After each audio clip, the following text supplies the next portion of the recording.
Okay, we'll go ahead and get started with our pledge. I pledge allegiance to the flag of the United States of America and to the republic for which it stands, one nation, under God, indivisible, with liberty and justice for all. And we'll do the mission statement. Kiwanis is a global organization, volunteers dedicated to improving the world, one child and one community at a time, through service to others. Okay, thank you. And let's see, Carolyn, I think you've got the invocation today. Is that correct? I do have.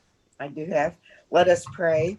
Father, we thank you that we are virtually together once again.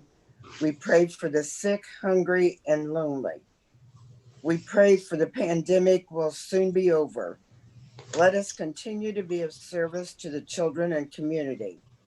God, help heal our nation. All this we pray in your name. Amen. Amen. Amen. Thank you. Thank you. Aaron and who else? Somebody else here is no video and no audio. So if you get a chance, try to put that on so everybody can see you. If you want me to, if you want to watch me eat my lunch, I'll put it on. Aaron, you know, last night you were making dinner and now you're eating lunch. I don't know what the deal is. My goodness. I like food. I guess that's the deal. There you go. That we must got to put that together. Ramiko, we see you're on. We'd love to have you join if you got your audio there, and we got to get your video working. There you go. All right. Good. Okay. No guests. There's Aaron too. Wow. Look at that. Okay. We've got no guests today except our speaker, and we'll get into that in a little bit. But volunteer opportunities, January 18th, we're packing backpacks for the Nourish program. So we need 4 people for that. We're not unloading the truck this month. Apparently they got a motorcycle club to do it. So, hey, they can probably do it better than us anyhow. So they're doing it this month. We'll probably get back into it in February. So we are not doing the unloading this month. February. It's January 18th. Is that 4, Gary? Yes. Okay. Yes. Put me down for it. Okay. Me too. Okay. Don and Carolyn. And on the backpacks for February, it's changed to Tuesday, February 16th instead of Monday, February 15th. I guess the 15th is a holiday. So that's been changed to the 16th. And again, you can sign up for all of these on Portal Buzz. And speaking of Portal Buzz and Zoom, we're going to be having some meetings for those that, whether you know how to use Zoom or you know how to use it partially, or you have a friend who doesn't know how to use Zoom, we're going to have some training sessions on this so we can play around with it a little bit more and help others that need to get on Zoom once in a while. So if you're interested, let me know. I know a few of you, we've already talked. We'll have some sessions coming up, and we'll try that to see if we can get more people involved here.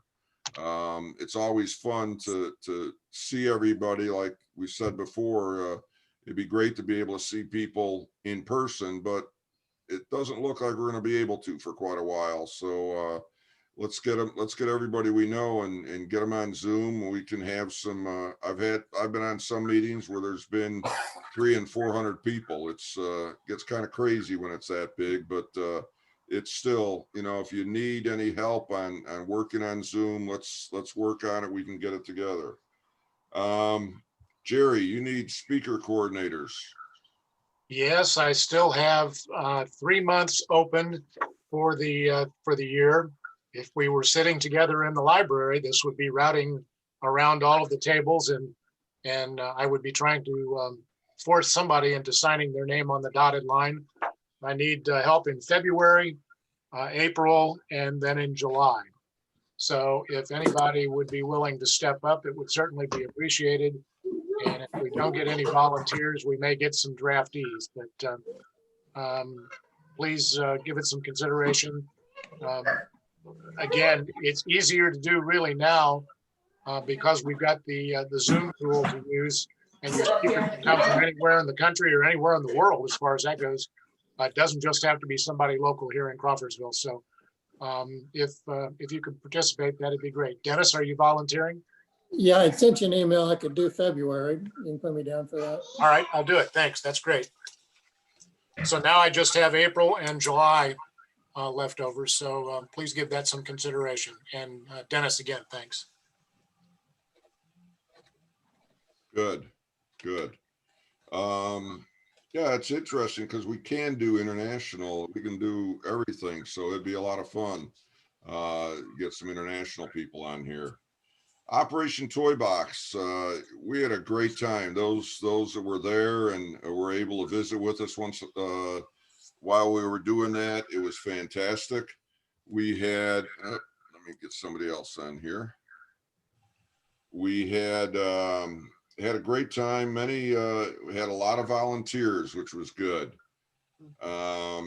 We had volunteers from outside of Kiwanis or spouses of Kiwanis and family members of Kiwanis. We helped about 59 families, about 147 children. So that was very, very good and glad to see that. There's Mr. Petty, glad to see you. And so no, that went out very, very well. And we do appreciate it. We do have about 1,000 toys left. Mhm. You know, we've got quite a bit. In fact, there were some that the Army or National Guard did not pick up that we did get picked up afterwards. So I've got a garage full of toys too.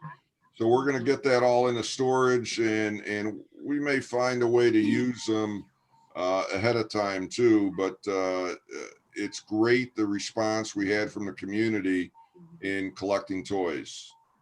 They did a great job. So very, very helpful. Festival of Trees at the Masonic Cornerstone went well. We will be taking down the tree tomorrow. They were at least taking all the decorations off and everything. So that'll be done. Scholarship forms have gone out to all the schools this week. And our scholarship committee will be working on the applications as soon as they start coming in. The district scholarship applications are due March 5th and the club applications are due March 31st. So if you know of anybody that's a senior in high school that's looking to get some help, get them to apply. Their school counselors have the applications and they can apply through there. Let's see okay, next, Sharon Kenny has announced her retirement as club treasurer at the end of this term. So we're looking for a volunteer to take over and that can help learn from Sharon and do some of the trainings from the Kiwanis International. So if you're interested, let me know. The pay is double what you get as a member for Kiwanis. So right, Sharon? Sure. Yeah.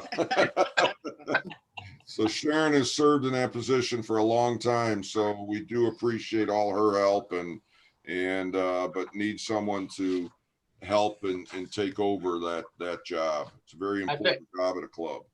I think Sharon deserves a round of applause from all of us and appreciation. She's done a great job. Yes. I do have a motion to make, Gary. Yes. I move that Sharon's announcement of her retirement as treasurer be rejected by the club. Second? We'll meet in the basement later. Okay. All those in favor say I Kate. didn't hear a second. I'll second it. Uh-oh, Sharon. Member updates. I did get an email from Karen Heisel today. She says she's recovering from COVID, but now dealing with a flare of the lupus again. She thinks it's because she had to go off the medicine to suppress her immune system while she was sick with COVID. She says have a good day and then have a few bad days. She does want to stay involved in everything, but she's just having some bad days. So give her your best if you see her or talk to her or whatever. Any other updates on members or anything like that? This isn't an update on members, but I'm sure many of you remember Jim Painter. His wife Arlene passed away on Monday. Okay. Now, he was a past president and very involved with Kiwanis for many years, and she did a lot of help on the side with projects and stuff. Along that same line, she wasn't a member, but Sam Evans' wife, Ruth, passed away on Saturday, I believe it was. They were both living in the COVID unit at the assisted living center that they moved to, 90 days ago down in Bloomington. And yeah, she's gone now. So prayers for Sam. Any other updates of members or past members or anything? We like to keep these people in our memory and our thoughts in anytime we can. So we do appreciate it. Hey, Rusty, how are you? Morris or Mark, Alan, thanks for joining. Glad to have everybody else here. Community involvement, Achaeus Ranch. Caleb did present our fourth quarter Happy Bucks check to them of over $200. So that was actually the what would have been The fourth quarter. August, September of last year, fourth quarter of last year. We finally got the check presented to them. The people were not available for a while, but that was done. Boys and Girls Club, we presented a check for $500 to them. We did get a thank you note from both Achaeus Ranch and Craig Reeves from the Boys and Girls Club. Volunteers for mental health, we presented a check for $100 to them. So we're still able to keep up with our programs and our help to the community, and we need to be able to do that. It continues throughout our community. Matter of fact, when I sent out the information about scholarships, I did get a response from the Crawfordsville High School that a lot of organizations, because of not being able to do the fundraising, have not been able to provide the scholarships that they had in the past and everything. And I'm pretty proud that we're able to continue to do that. We just need to plan for years to come and how we keep raising the money that we need to continue to furnish this.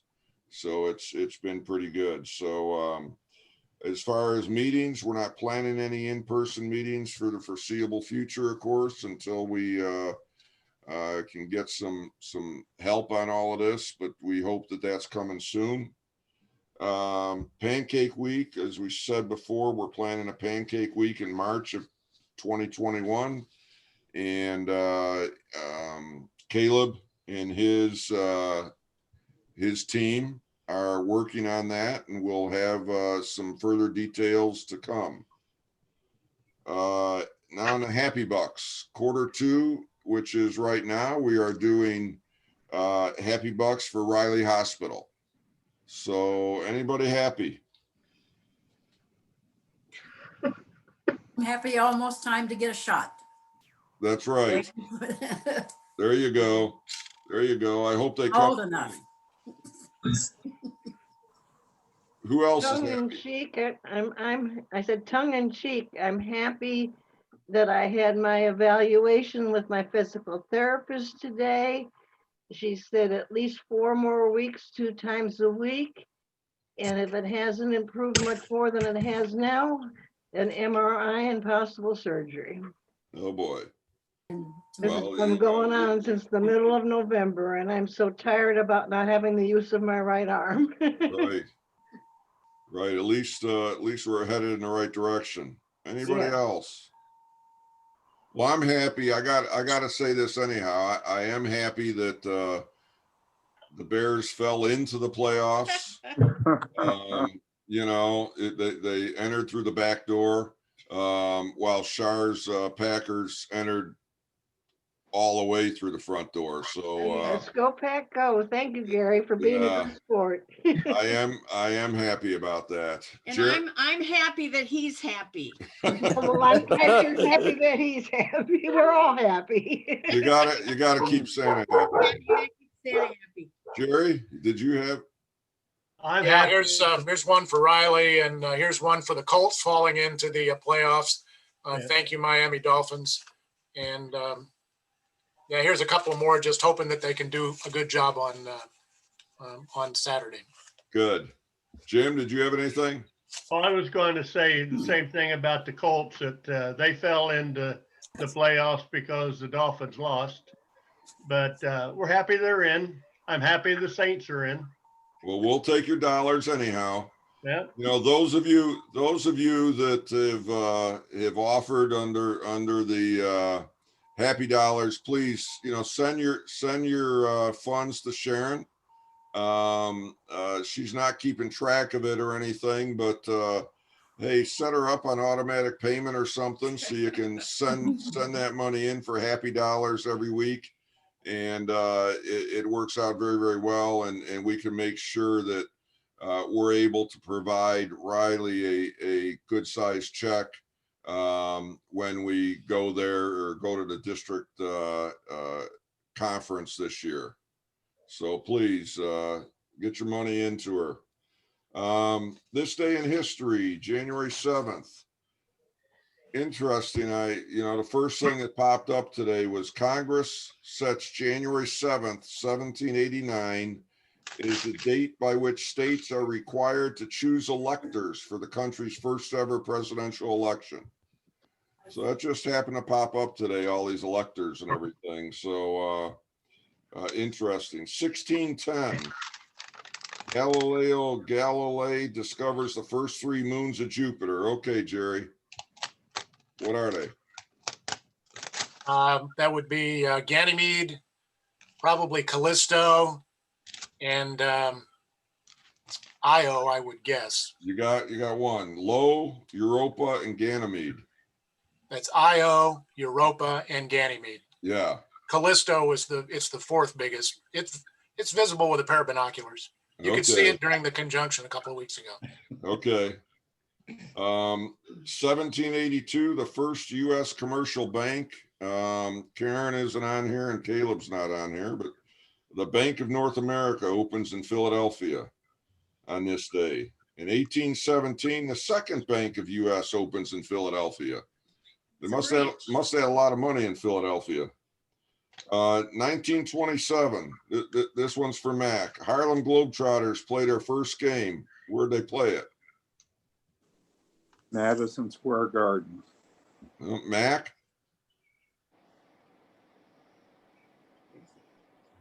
What?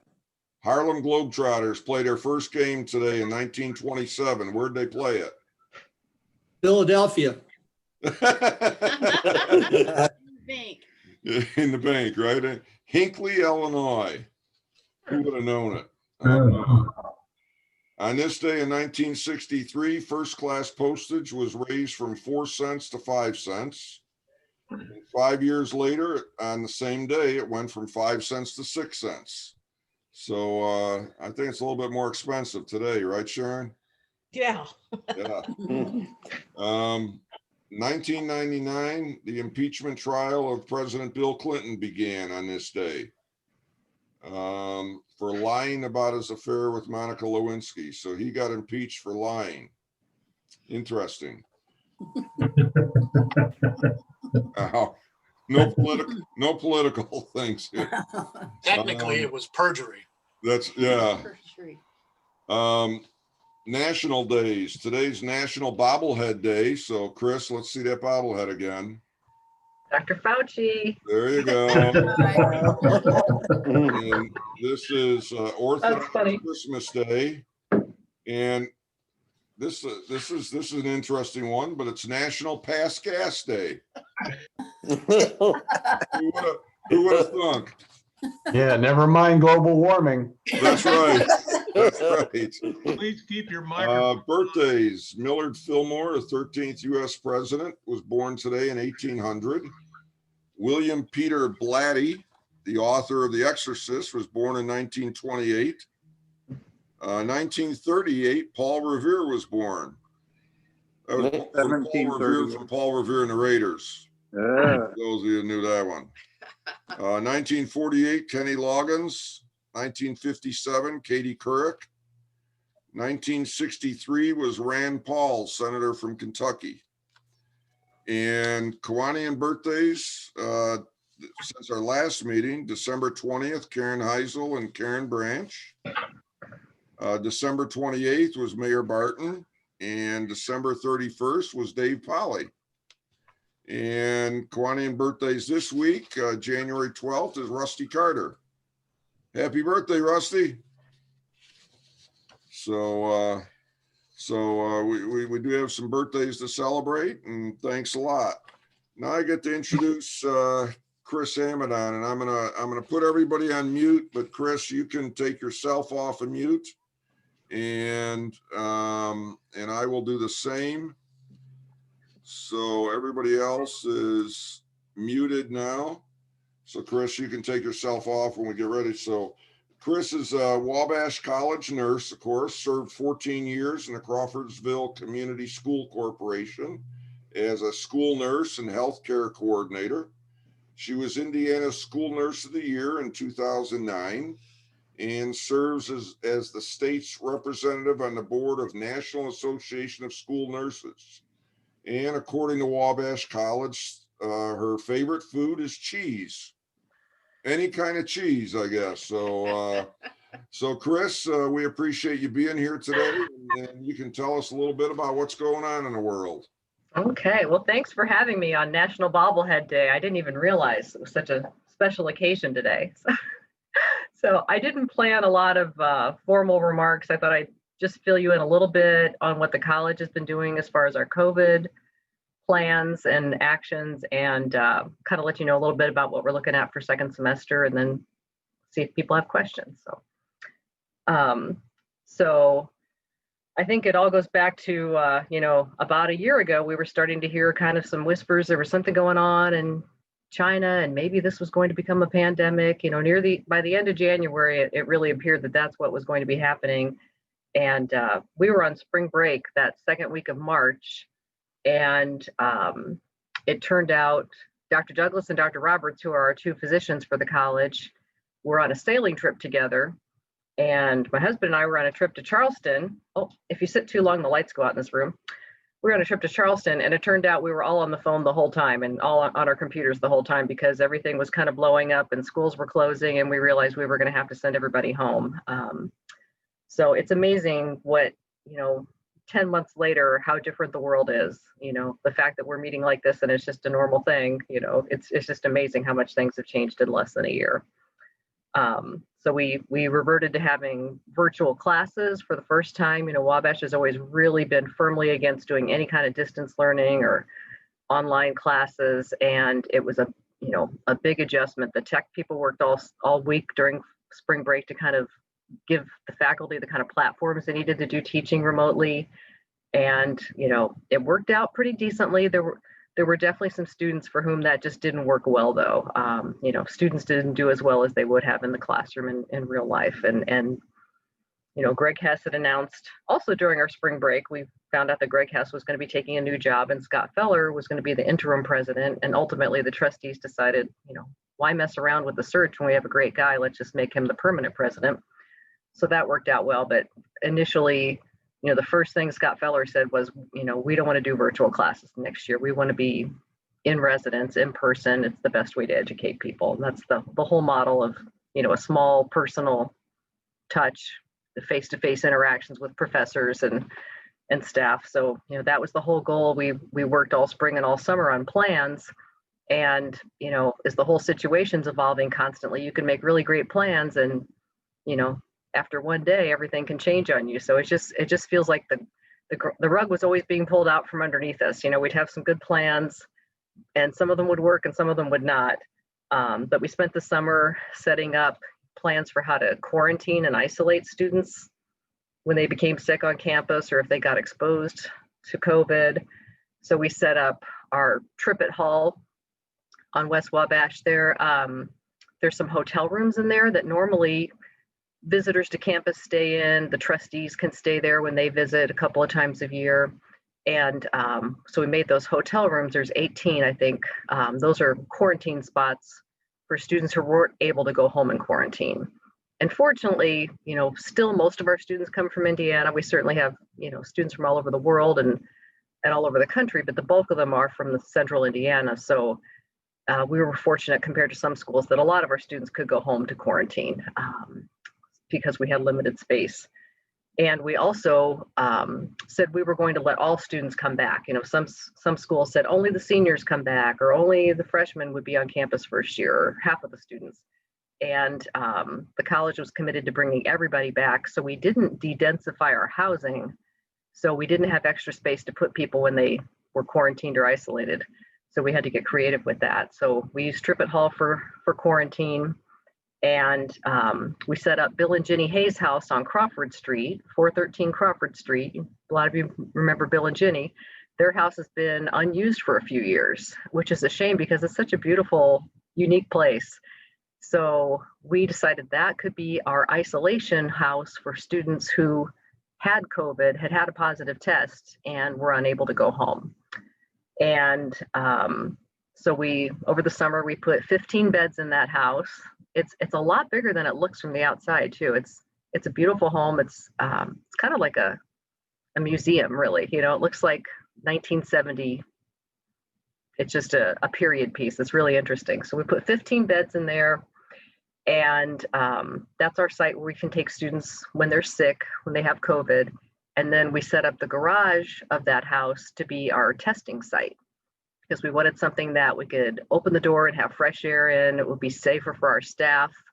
So we had to find testing because that was a huge shortage. And luckily we found a company in Chicago that was expanding. They were really a cancer therapeutic company, but they were starting to offer COVID testing because the cancer centers needed to test people to see if they could get their treatments.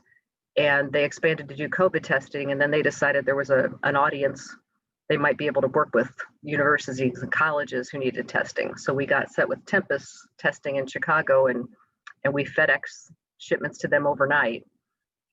And that worked out pretty well. And students got used to coming over to the swab shack, they called it, or sometimes they called it the COVID castle. Lots of different names for that building, but kids got to know that that was the place you would come for your test.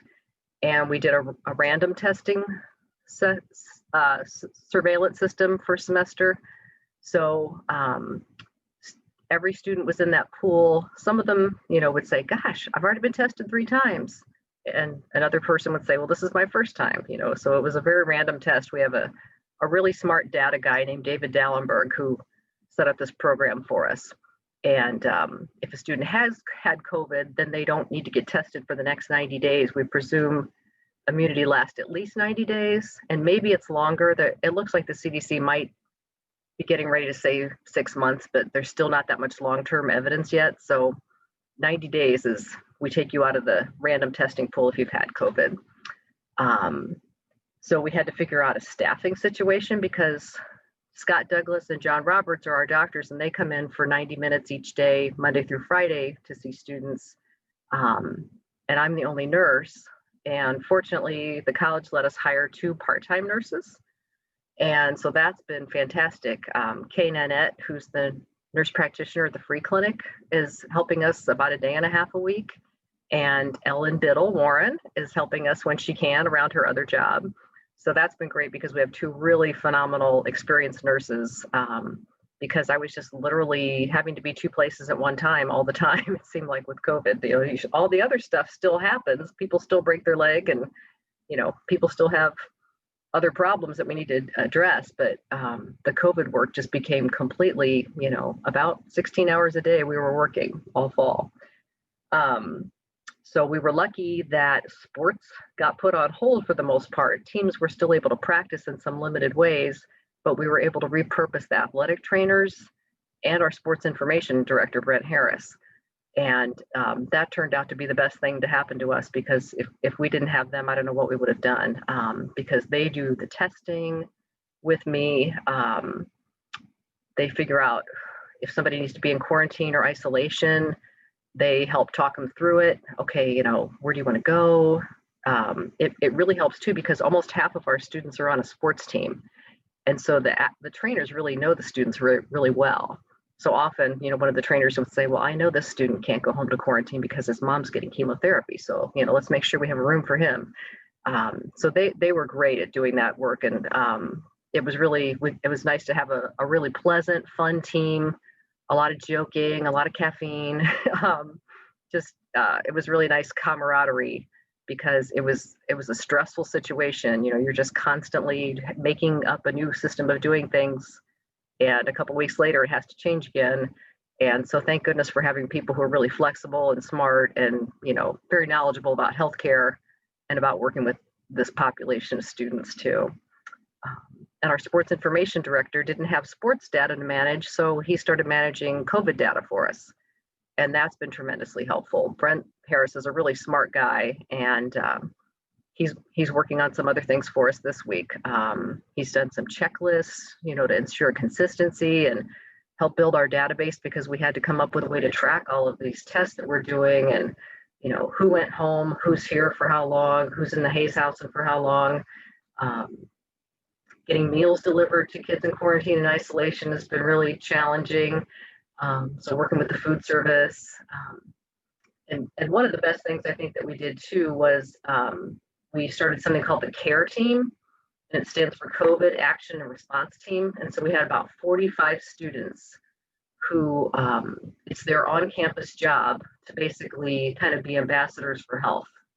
So they're supposed to be modeling the kind of behaviors that we need to see, like wearing masks, physical distancing. We try not to use the term social distancing. We're trying to use physical distancing. So it's just semantics, but it kind of makes a difference, I think. So they're kind of modeling the right behaviors and helping troubleshoot, if students get a call and they're told that they need to quarantine. The CARE team leader is more knowledgeable about some of the details and also has a way to reach all of us after hours if they have questions or problems. And so those students worked really hard and did a great job. Helped with messaging, it has to be, I think at Wabash, everything really has to be student-led to be successful. So it couldn't be a top-down approach where we're saying, you have to wear a mask and you have to do this, and you have to do that. If it's coming from their peers, from student leaders, it's more effective. So we're really fortunate to have enough students who applied to do that job, and we were able to select really good students for that. So every living unit, depending how large the living unit is, they might have one if it's a small facility, one of the smaller living units, and some of the bigger fraternities have several care team managers. So that's been a big challenge, a big interesting thing this semester. So now we're really working on our second semester plans. We're doing a gradual return to campus. So next Monday and Tuesday, some of the athletic teams will come back. And then the following Monday and Tuesday, more athletes will come back, as well as the seniors who are getting ready to take their comprehensive exams. So they're all doing testing at home before they come. They have to have a negative test before coming to campus. Then we'll test them as soon as they get here, and very frequently thereafter. So right now we're in the middle of setting up the kind of rapid testing that we need for athletes to be able to be practicing. And if they're competing for some sports, they have to be tested 3 times a week with rapid tests. So we ordered those a long time ago. We're waiting for them to come. Who knows with supply chain things the way they are, if we'll get them when they promised we will. But so we have to set up, ways to do the PCR testing, which we did last semester, but also some rapid testing. For some people, 1 to 3 times a week they'll be tested, depending on the level of contact in their sport. But we really want to try to make sports happen this semester. It's a big part of mental health, feeling less isolated, and it's so important because half of our students are involved in those teams. So we want to try to provide them with some kind of experience, better than we could last semester, even though things are surging throughout the country. So we'll see how that goes. Each team, they're kind of supposed to be a little bit of a pod. You stick with your team and socialize with your team, and outside of your team sports, you're going to have to really be distanced in your living units. We found that there really wasn't any transmission of COVID in the classrooms or in other settings. It was all in the living units where things broke down. Mostly fraternities, obviously. We had very few cases in our dormitories, but fraternities, they live in very close contact with each other. And Ann Taylor, chemistry professor, is in charge of our overall COVID response. She's a special assistant to the president. And Ann Taylor keeps saying that the students are like puppies. They kind of want to be all over each other. They're buddies, they're brothers. They want to be, in close contact with each other, and kind of fighting that instinct has been a really challenging thing to do in the fraternities, especially. So we're going to have 3 kinds of testing going on. Starting next week, we'll have some rapid testing for athletes, surveillance testing, which will be more frequent than even last semester. And then we have rapid testing that we do for sick students. So if anybody has symptoms, we give them a rapid test. And that's been really helpful because there are some false negatives with that. The false positives are low with the rapid test. So we're able to pretty quickly isolate and identify people that have symptoms. And in a lot of the college students, the only symptoms they have are a little congestion, or they feel like they have a cold or allergies. So we have a symptom monitoring app that everybody, all students and all staff and faculty, are to use every day. That just asks you, it's on your phone or your computer. What's your temperature today? Do you have any of the following symptoms? Have you been in contact with somebody for 15 minutes less than 6 feet with a known case of COVID-19?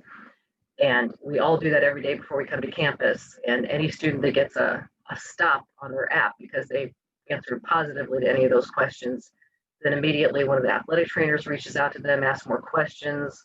We bring them in for testing if they have anything. If they have sniffles, we test them because a good percentage of guys with sniffles have COVID. And the younger guys, sometimes that's all they have.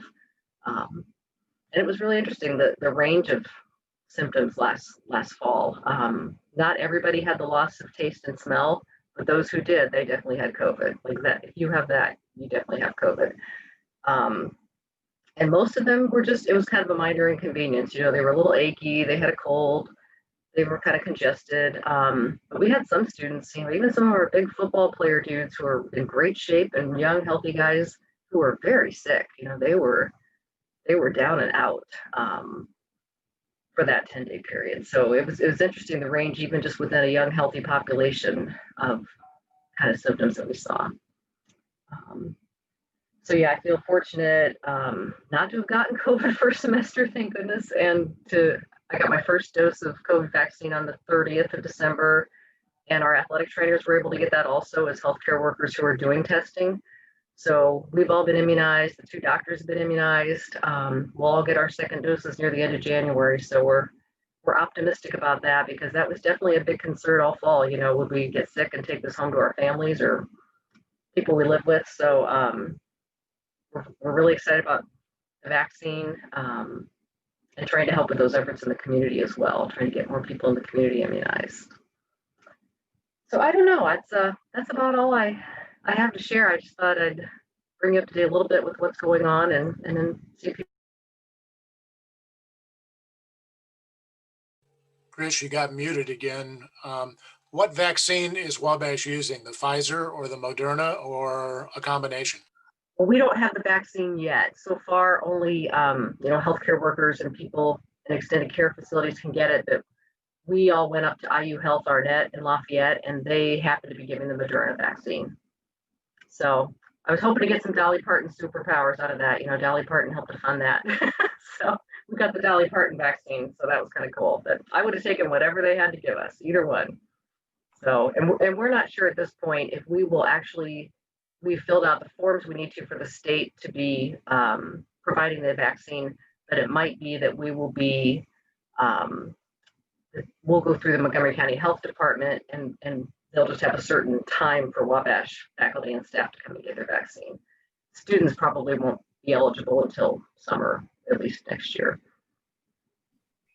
So Chris, have any of the students experienced long-term or other complications? Any long haulers? Yeah, that's a good question. A couple appear to be, and that was something I didn't mention either too. Any of our students who are athletes, we found throughout the semester as kind of recommendations changed. Cardiologists recommended that we have every student athlete do a post-COVID exam with the doctors. So we'd bring them in, we would give them an EKG, and we would do some lab work that's similar to what they do in the ER if you're having a heart attack, to kind of look for elevated enzymes that indicate cardiac damage.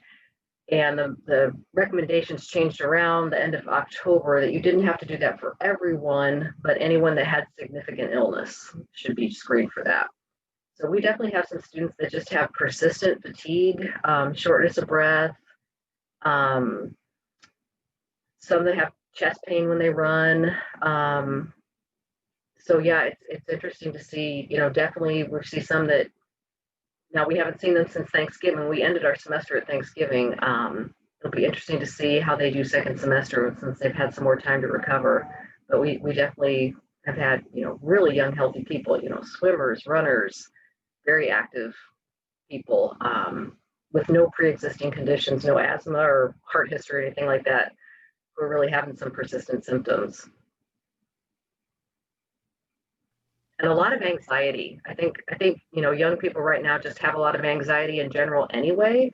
And this year, the past year really ramped that up. So, there's kind of a weird mixture of some of them aren't definitely taking the risk too seriously, probably not as seriously as they should. And then some of them I think are overly preoccupied about it too.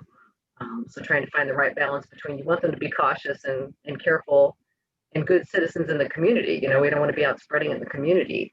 But you also don't want them to be so panicked about it that they don't do anything and don't leave their room. Yeah. The anxiety is really bad right now. Andy Biddle here. By the way, thank you for having my daughter get involved. That's very kind of you. Thrilled to have her. She's great. Well, I have a question. I've had the COVID virus. I started on December the 11th. I started feeling bad probably on the 12th. By Monday, the 13th or 14th, whatever, I think it's 14th, 13th, I had a COVID test, got the results on Tuesday. It was positive. And then I had an infusion on Wednesday of I got to look at it, bamlanivimab. Bam, I think that's a mouthful, yeah. And I went ahead and had the fever and the chills and those symptoms. I think the infusion probably kept it from getting worse. I fit the criteria for the infusion mainly on my age, and I do take high blood pressure medicine, so that was two of the factors. But my question, and I haven't been back to work yet. I'm a little cautious about a little reluctant to go back because my wife, in fact, we've had 3 family members that have had it, and I've had it, and she has some way avoided having it.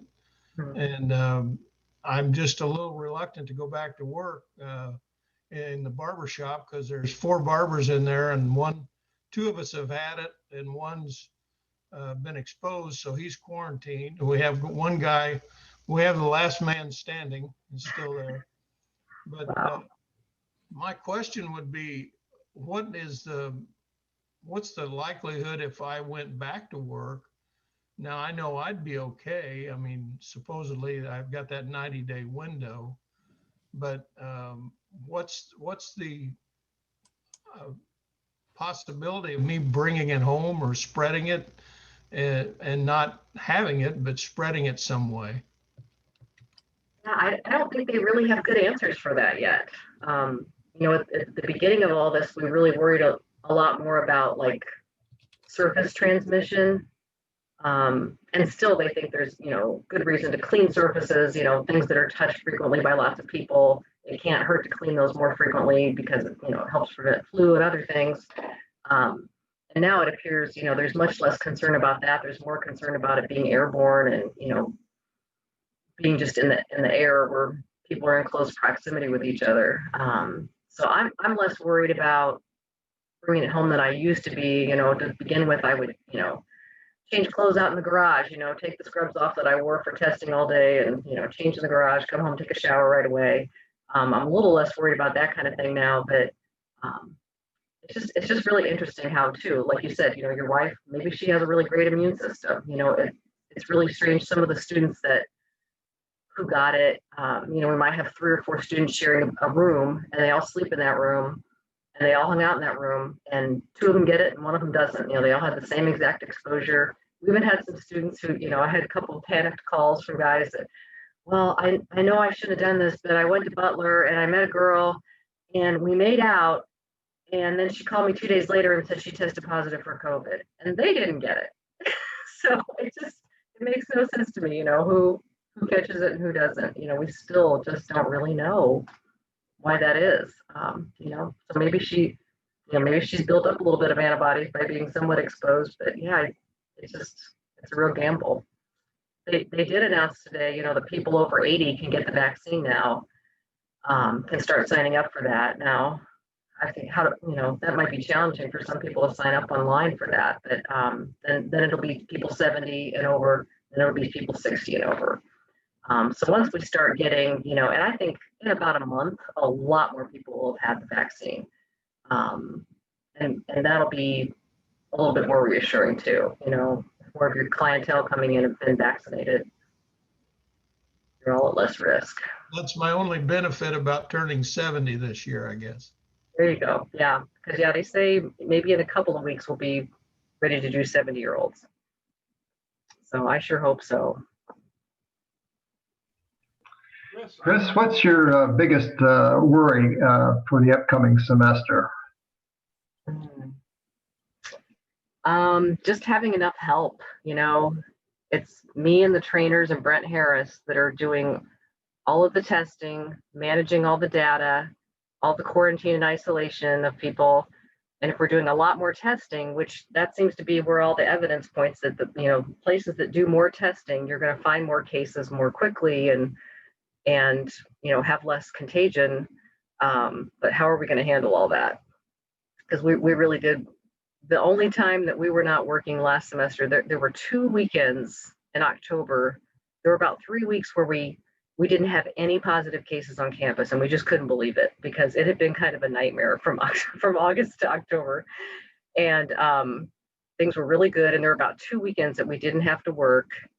And we didn't have phone calls and emails and things much after about 10 o'clock at night. But the rest of the semester, our early downtime was about midnight to 6 a.m. because the rest of the time you're getting results coming in all the time. If you get results at 10 o'clock at night, well, that's the middle of the day for college students. You want to call them and tell them, not to be exposing other people.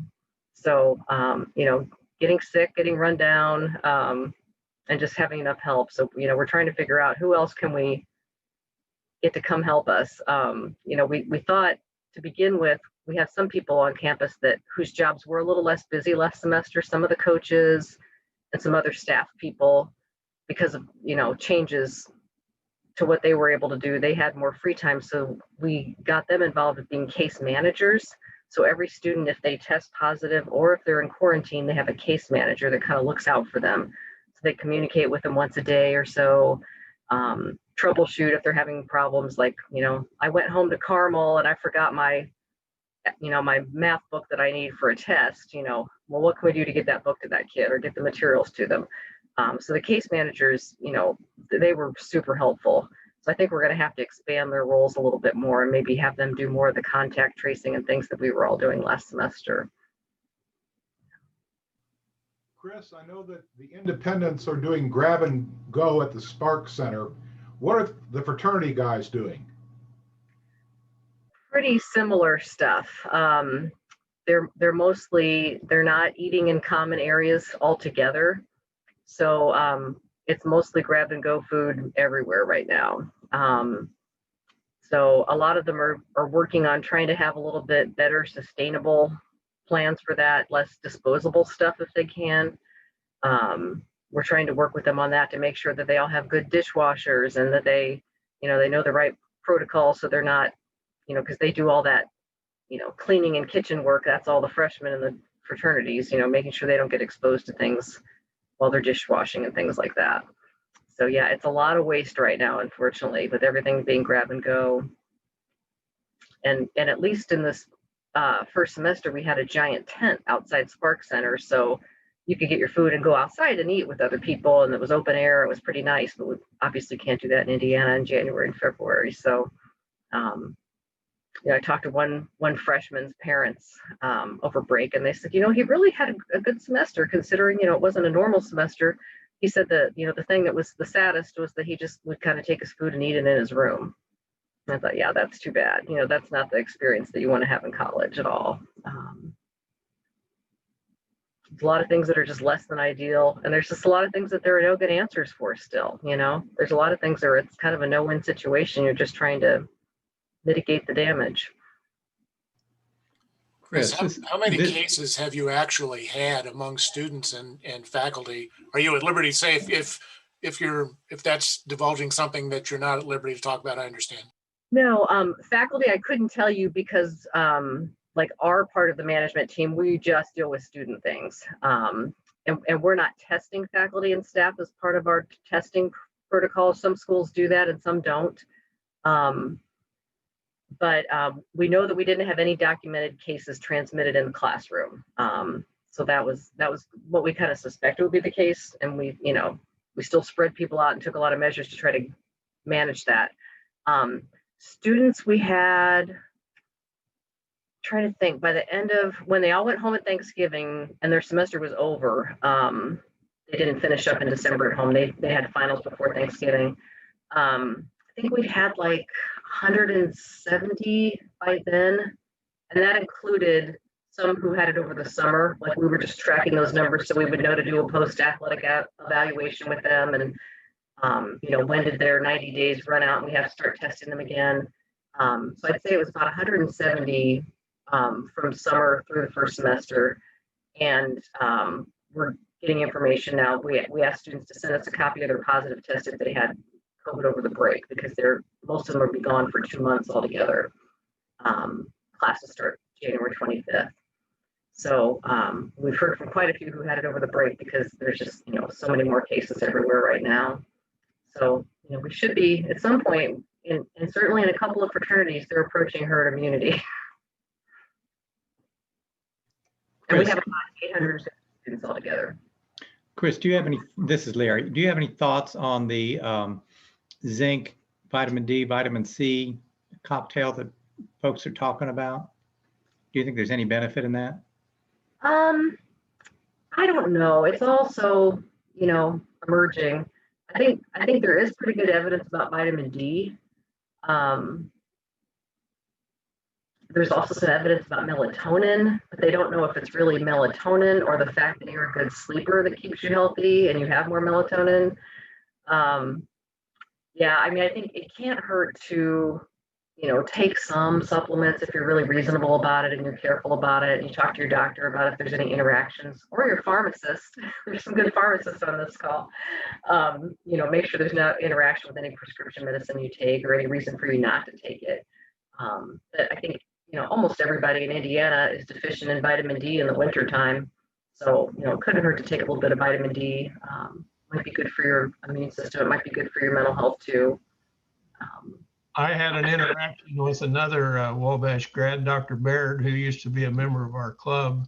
And several years ago, when I was cutting his hair one day, he got to talking about the benefits of vitamin D, and he said, you need to take a lot of vitamin D now, and so at least 2,000 milligrams. So I took Dr. Baird's advice, and I don't know if it helped me or not, but I kind of think I have been taking it for quite a while. And I felt like I had the disease, but my symptoms weren't really that strong. And I don't know if that had anything to do with it or not, but yeah, who knows? That'll be interesting. The other thing I wanted to comment on, and I don't want to take up a bunch of time, but I think we need to realize, and I posted this on Facebook the other day, how fortunate we are that Dr. Douglas has been our kind of our leader in this whole mess for the last year. And then I think he pulled Dr. Roberts in and you too.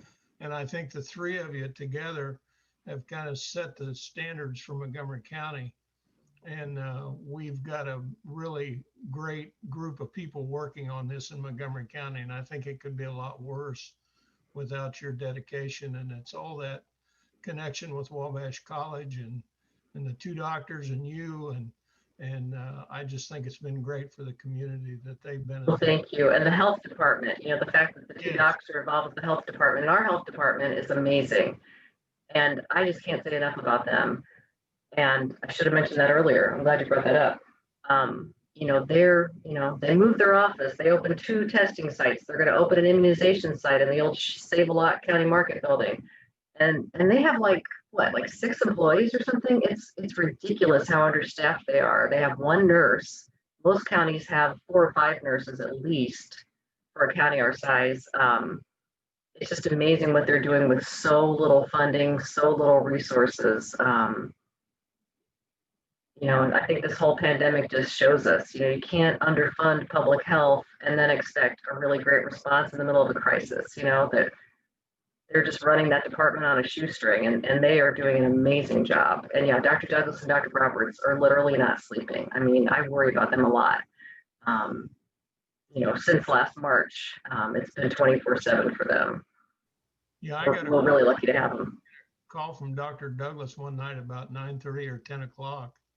And I said, you know, I'd sent him an email and he called me back and I said, it's kind of late for you. And he said, oh, I'll probably be going till 11:30 or 12. So yeah. And I don't think other communities have doctors that are that personally invested and that would call people at night and do that. You know, that's being done by a computer in a lot of places. Yeah, we're very fortunate to have them.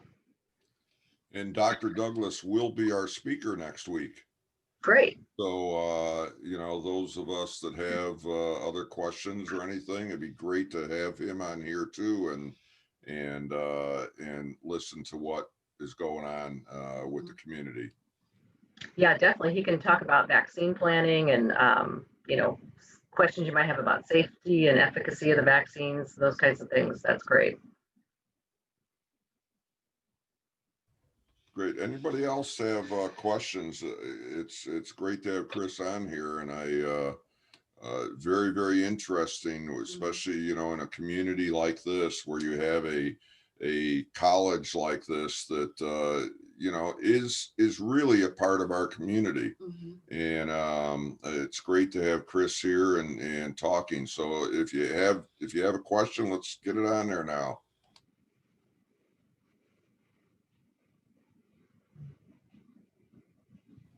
Well, it sounds like we've got all the questions done, Chris. So thank you so much. And whether it's lunchtime or not, you're always invited. You know, we have these meetings every week, and you can always come and join us. I'd love to do that. Yeah, I bet it's been probably 15 years since I've been to Kiwanis. So yeah, well, we need to get you back. You know, Thank you so much for having me.